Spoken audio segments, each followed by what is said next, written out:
আসসালামু আলাইকুম।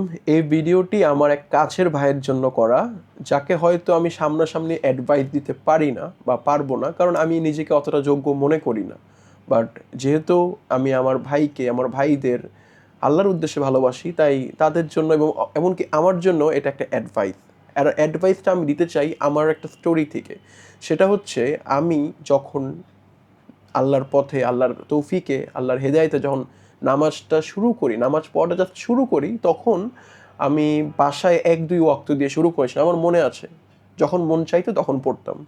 এরপর আমি চেষ্টা করলাম যে এটা তো ফরজ, ৫ ওয়াক্ত পড়া উচিত, ৫ ওয়াক্ত শুরু করে দিলাম বাসায়। এরপরে আমি আল্লাহর রহমতে, আল্লাহর দেখানো পথে চলতে চলতে আমি মসজিদে যাওয়া শুরু করি এবং কিছু ওয়াক্ত আমি মসজিদেও পড়ি, বাসায়ও পড়ি। এভাবে আমি ৫ ওয়াক্ত পূর্ণ করতাম। পরে আল্লাহর রহমতে আমি ৫ ওয়াক্ত নামাজ মসজিদেও পড়া শুরু করে দেই।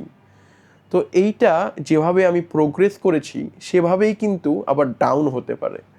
তো আমার সেই ভাই বা আমি যদি এখন ভাবি যে নামাজ পড়া ফরজ, মসজিদে না পড়তে পারলাম, বাসায় পড়লাম, এভাবে করে আমরা বাসায় পড়া শুরু করলাম।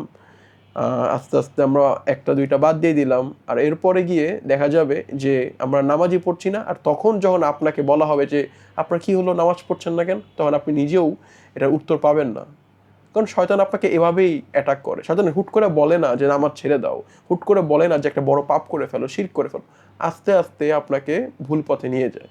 তো আমি যাতে এ ব্যাপারে সতর্ক থাকি, নিজের ঈমানকে বৃদ্ধি করার জন্য বেশি বেশি আমল করি, পাপ থেকে বেঁচে থাকি, আর সবসময় আল্লাহর কাছে দোয়া করি যাতে আল্লাহ আমাদেরকে হেদায়েতের পথে রাখে।